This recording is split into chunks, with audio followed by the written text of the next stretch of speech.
Assalamualaikum warahmatullahi wabarakatuh. Selamat pagi.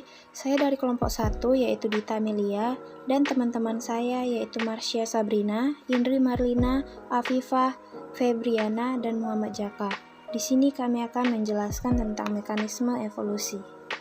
Nah, sebelumnya ada yang tahu nggak sih apa itu mekanisme evolusi? Mekanisme adalah suatu keadaan di mana makhluk hidup dapat melakukan sesuatu hal yang benar secara otomatis atau sesuatu hal yang telah menjadi kebiasaan. Evolusi adalah perubahan pada sifat-sifat terwariskan suatu populasi organisme dari satu generasi ke generasi berikutnya. Jadi, mekanisme evolusi adalah perubahan sedikit demi sedikit dari makhluk hidup yang sederhana ke makhluk yang lebih kompleks. Nah, penyebab terjadinya mekanisme evolusi itu disebabkan oleh dua hal, yaitu seleksi alam dan variasi genetik. Dan saya akan menjelaskan pengertian seleksi alam. Jadi, seleksi alam itu adalah makhluk hidup yang paling bisa beradaptasi dengan lingkungannya, akan bisa bertahan hidup, berkembang biak, dan mewariskan sifat unggul ke keturunannya, sehingga makhluk hidup akan mengalami perubahan morfologi, fisiologi, dan tingkah laku. Yang kedua ada variasi genetik. Adanya variasi genetik akan memunculkan sifat-sifat baru yang akan diturunkan. Variasi genetik menyebabkan tidak adanya dua individu yang benar-benar sama fenotipnya sehingga sangat berpengaruh dalam evolusi. Karena semakin besar variasi genetik dalam suatu populasi, maka akan semakin besar pula peluang populasi tersebut untuk beradaptasi dengan perubahan lingkungan dan penyakit.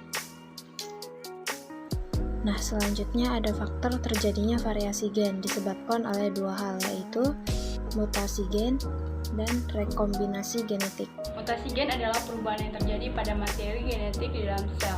Perubahan materi ini bisa membuat terjadinya perubahan sifat, baik pada tingkat sel maupun pada makhluk hidupnya.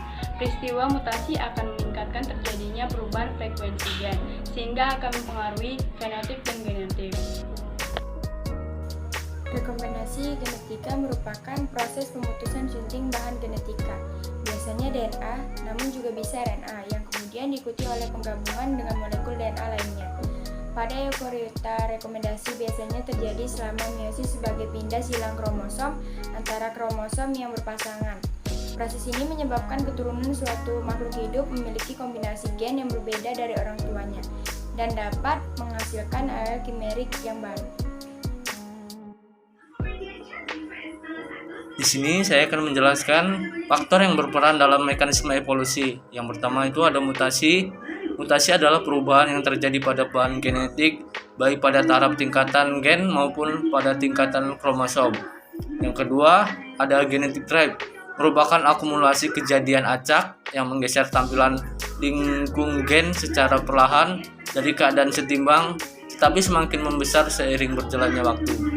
Dan yang ketiga itu ada aliran gen, yang merupakan transfer alel gen dari satu populasi ke populasi lainnya. Yang keempat, ada rekombinasi seksual. Apa sih rekombinasi seksual itu? Adalah fitur adiktif yang umumnya tidak hampir semua organisme multiseluler atau juga beberapa organisme bersel tunggal dengan banyak yang tidak mampu bereproduksi secara aseksual.